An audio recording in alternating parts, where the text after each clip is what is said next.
So I'd like to think that one of the unique skills that I have, that I've developed over time, is the ability to go and take disparate, seemingly disconnected inputs and be able to go and connect them in novel, unique, and productive ways. I use this through the fundamental force of respecting, primarily.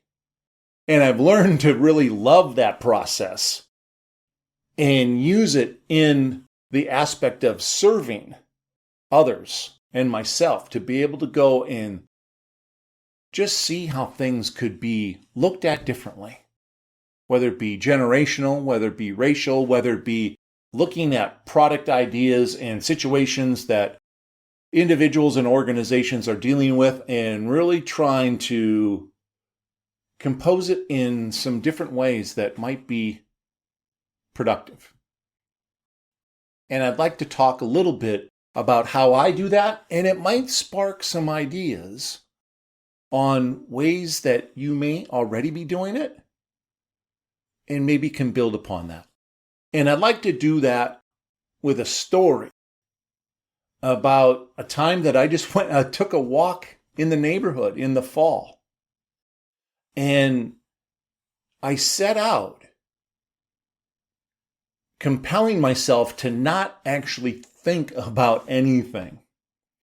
I was stressed out. I needed to just get away from things. So I was going to take a walk and not think about anything. I was just going to be present in the moment, and whatever happened, happened. And I passed by this stand of Japanese grass that's along one of the walking paths in our neighborhood. And if you know Japanese grass, there's a whole bunch of leaves in the bottom, green, with these stems and the flower, the seeds of the grass, standing quite high. In this case, upwards as tall as myself, 6 feet tall. I'm 6'4". And there was a breeze coming in from the east, relatively strong. It was about 10:30 in the morning. And as I looked at this grass and swaying in the wind, I thought about the forces that are engaged trying to go and get the seeds of that grass in that flower at the tip of the stem to go and release so they can get into the ground and grow in different spots. And it just made me think that, the force of the wind, how strong does it need to be before that happens? And does that happen at different times where you need less because maybe the stem is dried out, the season's over and there isn't as much support, but there's all this support down bottom with the leaves that are keeping that stem from going way too far and even breaking and not serving its purpose.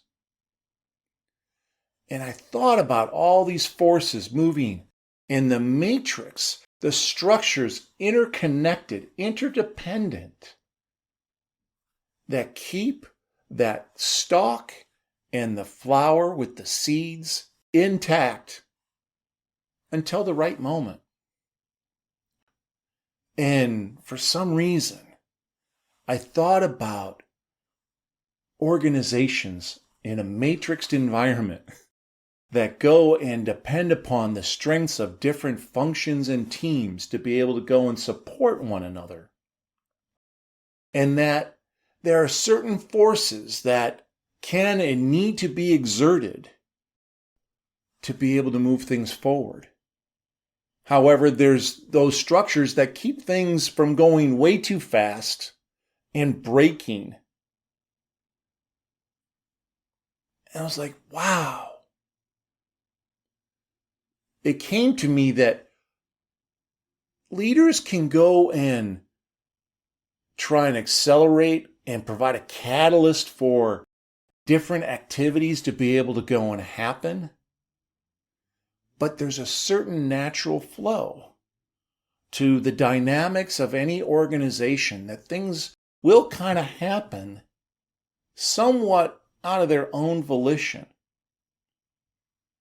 That you can guide them, but you can't force them.